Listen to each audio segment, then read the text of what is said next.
A couple of weeks ago, Rob Lindley and I did some storytelling for the scripture reading, and we reminded everyone about how God brought the Israelites up out of Egypt, out of the house of slavery, and then established a covenant with them. Moses was their leader, and while Moses and God were having a serious conversation, the people were afraid Moses was never coming back, so they built a golden calf and worshiped it. God was angry with the people for breaking relationship with God, and Moses intervened as much as Moses could. After that, Moses appointed priests for the people so that the priests could help decide what to do when someone wronged another. God had given layers and layers of instruction to help them create what Xavier Ramey would call a social contract with each other and with tribes around them. And the people just kept continually violating the social contract. Not only that, but eventually the priests became corrupt. Imagine that.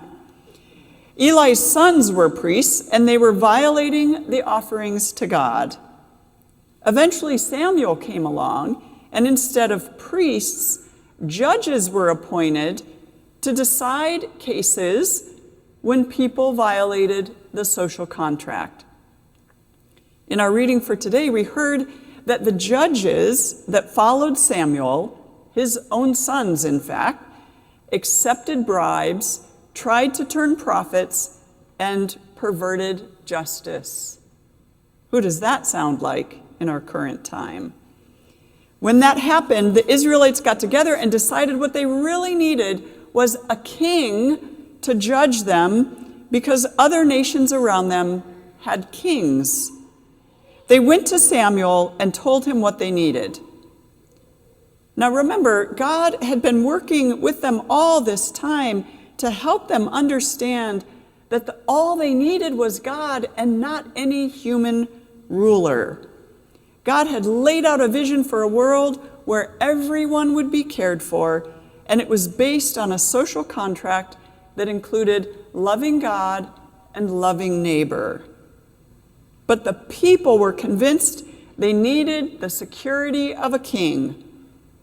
And in choosing security, they rejected the safety that the social contract could have provided. Samuel told God the people wanted a king, and God told Samuel to give them what they wanted, but to be sure to warn them about how the king would rule. Samuel then described a king who would take everything from them and eventually enslave them. But even then, the people said they wanted a king who could fight their battles for them. And so eventually, Samuel appointed Saul as the first king, and things went from bad to worse, as could have been predicted. Last Sunday afternoon, at our vigil against violence, Xavier Ramey, who leads a social impact consulting firm, did an incredible job of framing our conversation about public safety and accountability. He began by saying that he has a long-term commitment to the work of combating violence, and part of his commitment is the work of illuminating the difference between safety and security. He described being in a bomb shelter in Israel the weekend that Hamas launched its attack against Israel. Xavier explained that the violence we see on television of the images in Israel and Palestine, the violence we see in our own communities, and the reality of the violence we even see in our homes are all connected with a singular tissue. Xavier described the singular tissue as a lack of understanding and centering around our relational commitments to one another. At the core of the question of safety is justice. And Xavier says that justice has been surrendered over to the auspices of government and should not be. Justice is the work of healing and reconstituting the social contract we have with one another. When bombs drop on an apartment building full of civilians, that is a desecration of our social contract and the obligation we have to keep each other safe and each other's children safe. When a mentee of his, Larry Wright, was gunned down blocks away from where they used to meet, that is a breach of the social contract to keep our young people safe. When the reality of domestic violence increases and women are not safe, that is a breach of our social contract. But the reality of safety is very different from security. Security happens by force. Security looks like guns, it looks like bars on windows and doors, and it looks like cages. Xavier reminded us that security is the last resort for humanity. Safety is what we're after. Safety happens with the equitable distribution of resources. He reminded us of the James Baldwin quote, where James Baldwin said, "If I am hungry, you are not safe." Safety happens when people are fed, when we care for each other, when we have a commitment to only taking enough. We have people who accumulate entire stores of food in their homes. We saw that front and center when the pandemic began. Safety happens when we don't hoard for ourselves. Xavier said we live in a city that has a financial commitment to safety. It's fiscally responsible to stop homicides, but it's way more than that. Safety should be about not instilling trauma, not sending out harm. If we operate under safety being more than finances and security, if we think about justice and the social contract, we are foregoing our responsibility to be more than human, our responsibility to actually be humane. What creates safety can be as simple as the words we use. So he encouraged us last week to not let government decide our integrity. He said that integrity is moral doctrine not just for you, but so that others can live because of the justness of your heart. In Chicago, after Laquan McDonald was shot 16 times by police officer Jason Van Dyke, activists and community members demanded a conversation. And it was not just a conversation about community policing, but it was about community. Xavier reminded us that this fight is always happening. It's a long game. And so he asked us how committed we are to the Larrys we've never met.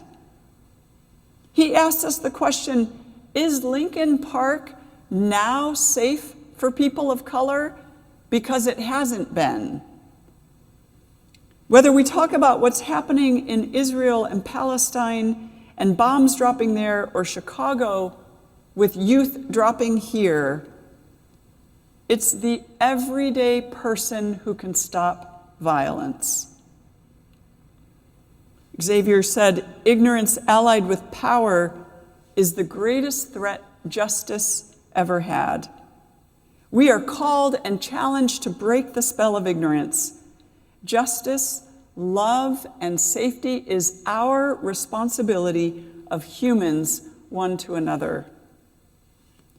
When Xavier made these connections and framed our conversation this way last Sunday, so many things came together for me.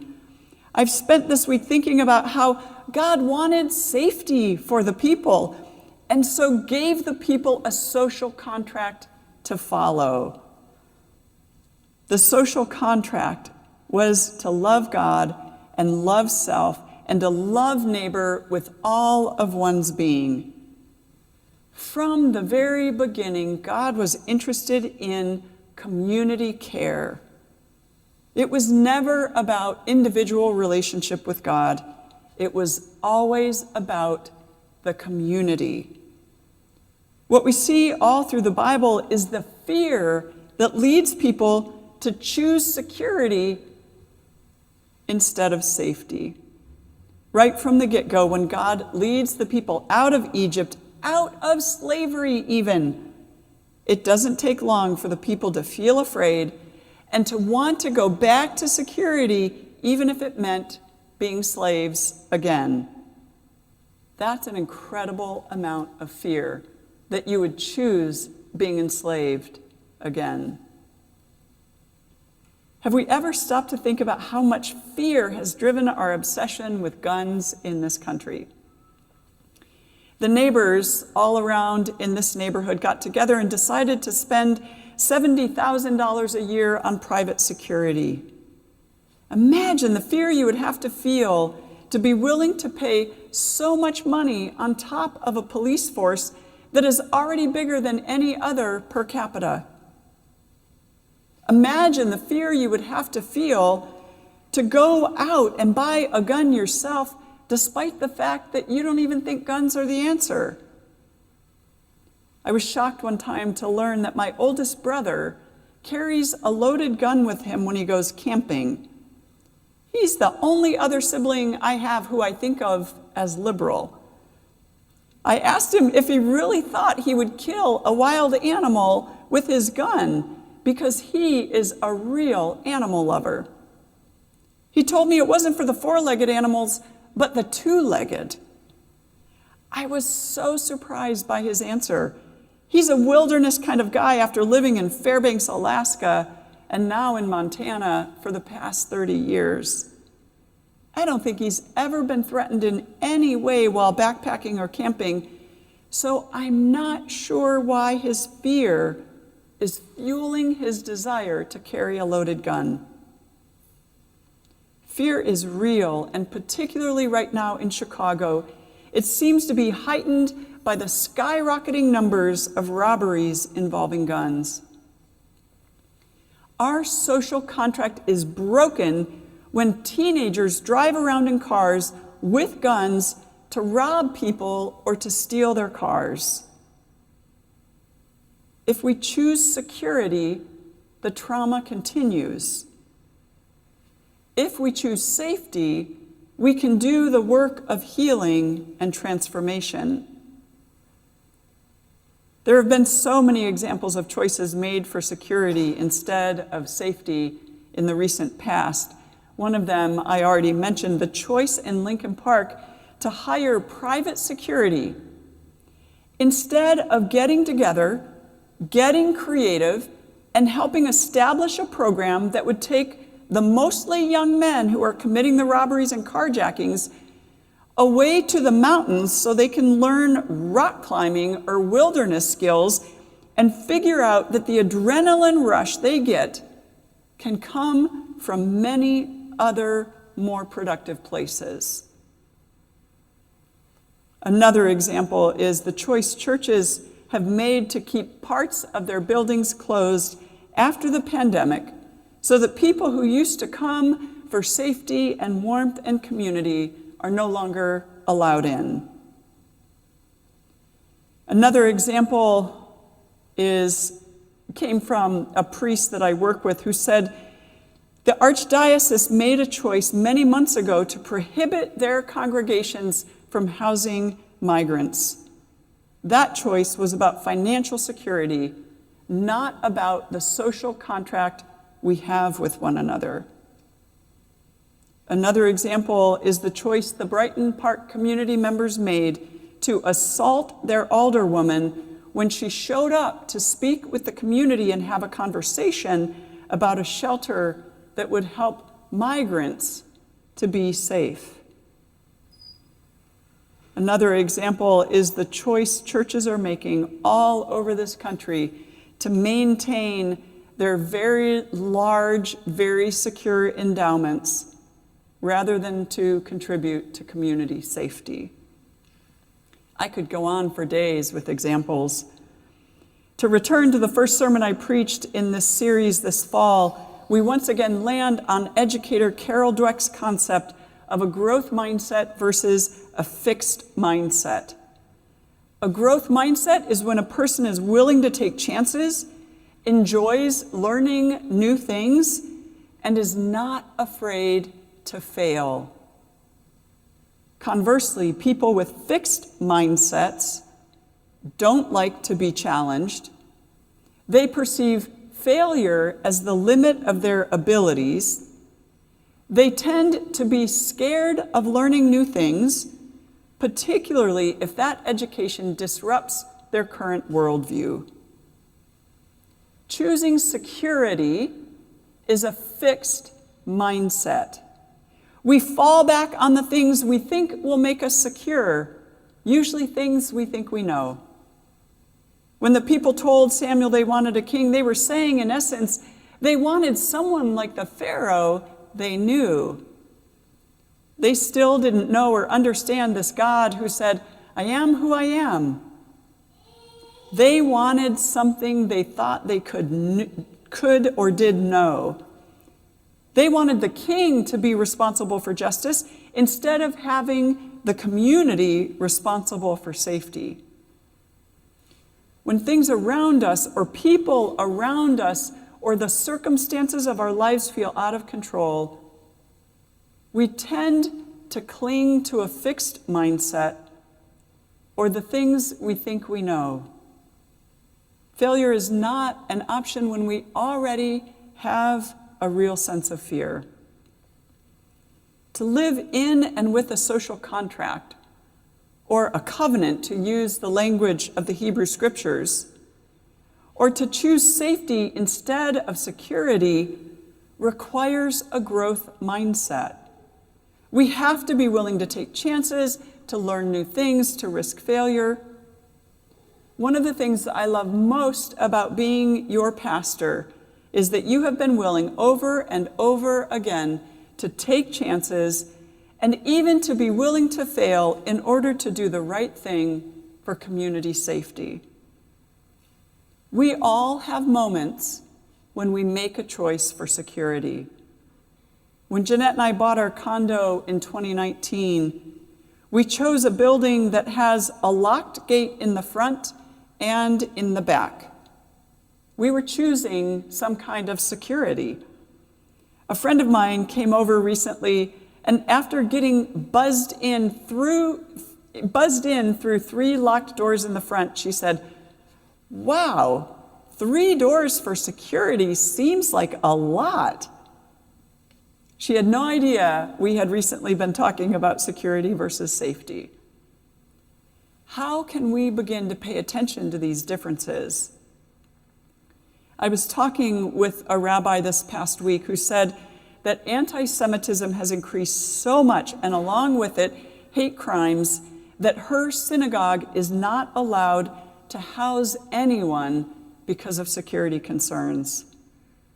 Another rabbi I was on a phone call with this week told me they can't even do a coat drive in their building because their security team said they can't have that many new items being brought into the building. Those security concerns are real. Attacks on Jews have increased, and so has the need for security. Ever since Hamas launched an attack on Israel, there have also been increased attacks on Palestinians who live here in the U.S. We can't have a conversation about security and safety without acknowledging that there are times when the choice for security is made with sound evidence and reason. When threats are made against a community, they have to be taken seriously. The same rabbi who said she can't house people in her synagogue is the one who also said, we, as a synagogue, want to support a family living in an apartment. She is such a beautiful example of choosing both security and safety. When I attended the city council meeting for Superintendent Snelling to be confirmed, there was an interchange in that meeting that I found both disturbing and instructive. An alderperson from a North Side ward spoke to the huge increase in robberies and carjackings and was expressing hope that Superintendent Snelling would be able to address the crimes and reduce them quickly by bringing the perpetrators to justice.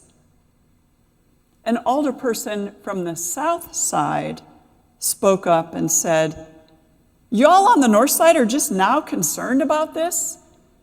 It's because it's impacting you when all along we have had this level of crime in our neighborhoods and you didn't seem to care. When our neighborhoods continue to have less and grocery stores are constantly moving out and there are more and more vacant storefronts, what did you expect? Did you think they would just keep robbing us when we literally have nothing more to give? Of course they were going to move north and start robbing you. I'm sure I didn't say that word for word. It was probably actually a little bit worse than what I just said.